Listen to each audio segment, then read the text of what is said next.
So we're up to episode 4 now. This has all been shot in a week. It's actually been really quick compared to the months that it's taken me to shoot the others. In that week, I've also put this shelving / bench up. It's actually really nice to work in a proper sort of situation like this now without having to use plastic tables and gravel and bits and pieces. So I'm pretty stoked with it. Got my PC there so I can look bits and pieces up on websites and forums. And yeah, so it's been a nice productive week. So let's get into it. So last episode I was struggling with the nut in between the engine mount and the subframe. You remember last time the nut's actually hidden in there behind the reinforcing that I've welded in. So I was thinking maybe I was going to have to Dremel out a bit to get to it, but I've actually found a solution. It only took me about a day, but I found this, which is, I'm not sure what the tool's called, but basically that's a 17mm there with a hole for a 3/8 drive, and that is just a 3/8 drive extension. So what I can do is I can go in there. Takes a bit of fiddling to get it into the correct position, but there we go. That's actually on the nut now. It's probably hard to see, but it's on the nut. So what I can do, if I grab my 3/8 ratchet, stick that on there and tighten it up. It's actually tight already, but I can tighten it up probably about 1/5 of a turn. And then it's just enough that I can take it off, put it onto the next bit, and then turn from there. So it's actually really easy to do. And so yeah, that was a good little solution. I was really hoping I didn't have to Dremel or cut anything, and yeah, it turns out I don't. So I now have my subframe mounted to my engine. I can get to the nuts and bolts that I need to tighten everything up. So everything's looking peachy. But still got to figure out this E36 power steering rack. So one thing to keep in mind with pretty much everything on this engine is it's front sumped when you put it in the E30, but in the E36 it was rear sumped. So what that actually means is in the E36 the subframe and the steering rack sit more forward on the engine than it does in the E30. So that just changes a few alignment bits and pieces and means a few things either don't reach, i.e. power steering lines, or a few things foul, like the steering shaft here. So that's fouling on the exhaust. If I was to put an exhaust on it, it actually did hit the stud there. I cut that off for test fitting sake because I'm going to have to get the exhaust looked at least this half of it, and it's going to have to make its way around the steering rack here and the steering shaft. So that's one thing I'm going to have to get done in the future. The other thing I've got to consider is the power steering lines. So I'm not going to block this off because I actually want my car to be nice to drive. So I'm keeping the aircon, keeping all the amenities, and keeping power steering. So you can see here, this is an E36 line. Both of them are actually. So it comes out same way that an E36 would, goes into this cooling coil here. And there's a little bolt and a little tab from the power steering lines that go and bolt to the steering rack. That is actually all bolted up, so that actually fits really well. And it is close here in between the sump and the power steering lines, but it's not fouling. There's a little bit of a gap. I think you can just see it there. I may fettle this just a little bit more to give myself just a little bit more room, because obviously these are rubber engine mounts, so the engine isn't going to be completely staying in the same place the whole time. But that's generally pretty good. And then obviously it goes down, and that hose, if I shorten it just a little bit, it's going to reach the reservoir there, and I'm going to keep the E36 power steering reservoir just because it's a bit more out the way and everything is already supposed to go there. So all the lines shouldn't be too far out. On the other side, this is the high pressure side here. Comes out exactly like it would on the E36. I bent just this little connection here a little bit down because it was getting a little too close to being too low. So I bent that just a slight amount. And you can see it comes down here, goes underneath the engine arm. There's actually a clip there that it clips into. But this is the problem, and this is the bit that sort of shows you the different places that the steering rack sits compared to the two cars. So that is perfectly molded and shaped, except there's about 115 mil difference there. So what I'm going to do, hopefully, is I'm going to get the line where the white line is just there. I'm going to get this power steering line lopped off and extended, that 115 mil. Hopefully that'll be enough for it to reach the power steering pump here, and should be happy days. So now I'm pretty happy with how the test fitting for the subframe, the power steering and the power steering lines are. I know I've got to get that one power steering line modded, but that shouldn't be too hard, too complex to get right. So I've started out with fitting up the E34 pickup. So pretty easy thing to do. They bolt right up, at least with the M52s. If you've got an M54, you're going to probably have to go a custom route on that because they've got a different oil pump. But for the M52 and M50, it's all pretty easy. The only bit that was a little bit of a pain in the ass was not actually on this pickup, because it was nice and easy to get to the bolts, but on the E36 pickup, that bottom bolt is a bit of a pain in the ass to get to. It took me about, I'd say 20 minutes with a 10mm spanner trying to get it undone. Otherwise, pretty good. Just make sure when you do put these pickups on that you clean out the inside of them with petrol or degreaser, something along those lines. Particularly if you buy them from someone, they might have been sitting around for a long time, God knows where, with getting dirt and bits and pieces inside them. So the other thing I need to talk about is the windage tray. So this is something that isn't talked about nearly as much. The pickup and the sump are often talked about, but the windage tray isn't talked about nearly as much on the forums and the websites out there. So I thought I'd go over it quickly. So this is the windage tray that came off the M52 2.8, and this is the one from the E34 that came with the sump and the pickup. So the first thing I notice is there's a bit of difference with these cutouts for the crank and the rods. The M50 one doesn't seem to have, at least on the right hand two cutouts, isn't quite as deep. So I'm not sure, because the M50s, the M52 and the M54 mostly have the same bore. At least from the 2.5s up, they've all got different strokes. That's how they make the different capacity. So I'm not sure if maybe the crank's a bit larger diameter on the 2.8s than it was on the 2.5s, and that's why they've changed the windage trays and made these cutouts, these round bits, a bit higher up. So I wouldn't want to personally risk it and have the crank / rods hit them. So I'm probably going to stick with the original 2.8 windage tray.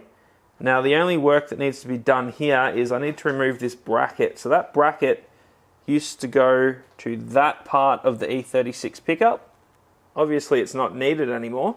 So what I'm going to do is drill out these two little rivets here and two on the other side and take that little bracket off. The other difference between these actually is this is a much larger hole than on the M50 E34 windage tray. So either way, I was going to have to drill all those holes out if I was going to go with this windage tray, and that seems way too hard to put the wrong part on there. So I'm going to use the windage tray that came off it and just remove this bracket. So I drilled out the bracket in the windage tray here. Wasn't that hard to do, just drilled out the two little bits that were holding it on and then got a screwdriver in between and pried them apart. Cleaned up all the swarf from that and cleaned up all the bits and pieces so there's no metal. Obviously you don't want that in your engine. So that's all good to go. I test fitted it with the sump. Fits, there's no fouling, so pretty happy with that. So now I'm up to putting the sump on. So I've gone around and someone had used gasket goo and the gasket, so I went around, cleaned up all the gasket goo. Then I got a bit of carby clean, you can probably use brake clean too.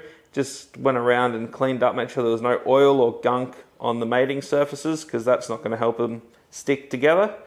I'm not going to use RTV or gasket goo on all of the sump. I think the gasket should be able to handle these flat bits fine. It's just these two connections here where there's two on the front, two on the back, where the covers connect to the block. And I'm going to put some gasket goo in there just to fill that little gap between them. And yeah, once that's all cleaned up, I'll put the sump on and won't have to look at the bottom end of the engine again, hopefully. Not for a long time anyway.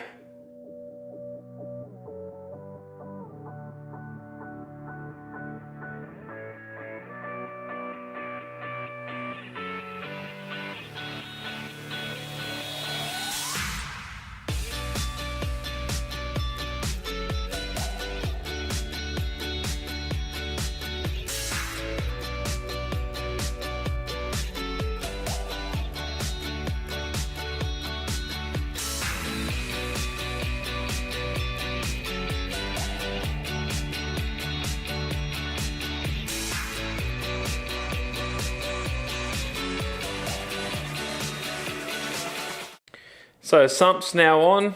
It was all pretty easy, just had to line the gasket up and put a little bit of gasket glue in those spots that I talked about before.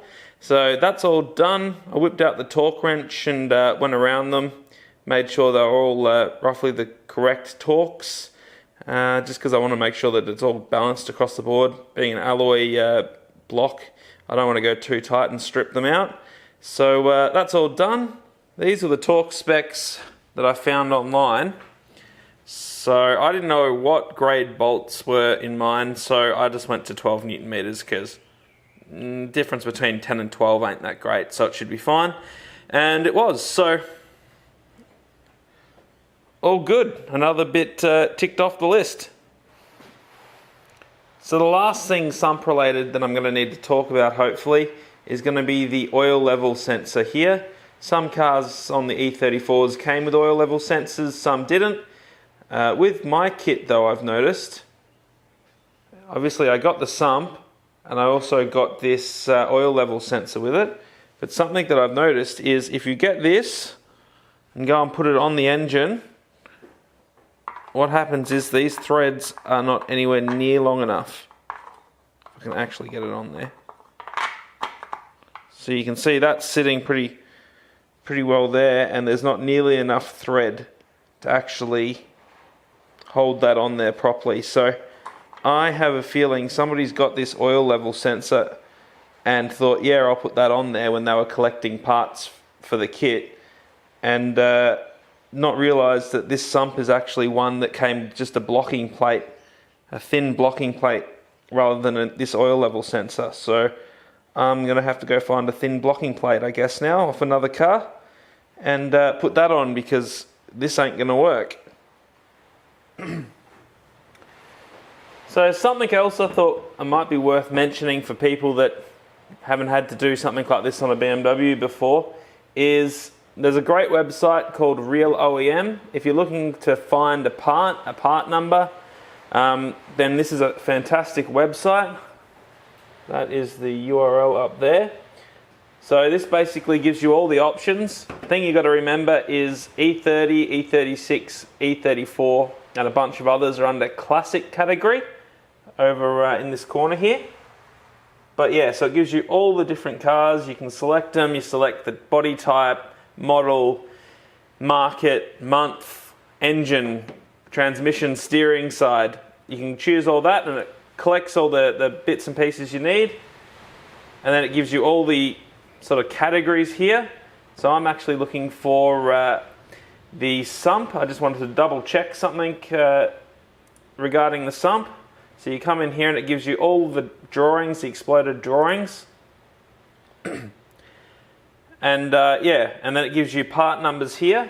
And then normally what I do is I just go Google this part number. So if I Google this one here,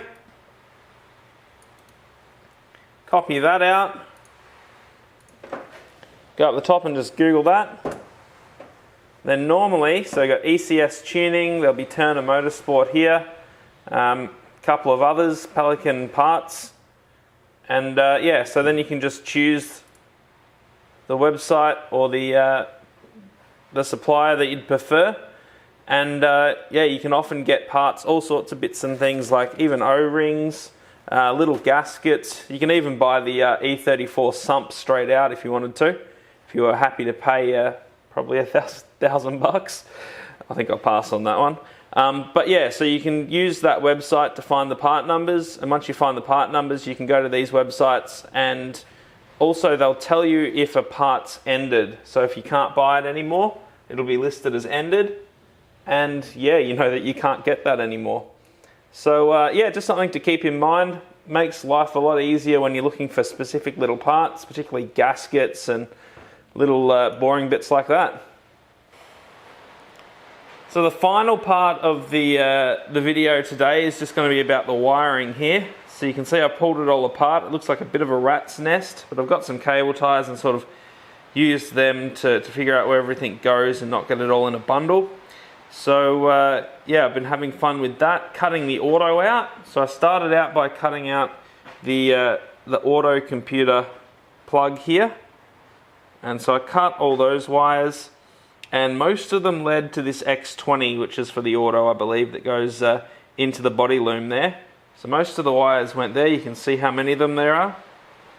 Some of them didn't, however. What I found was these wires here, a bit hard to see, they actually all go from a universal point.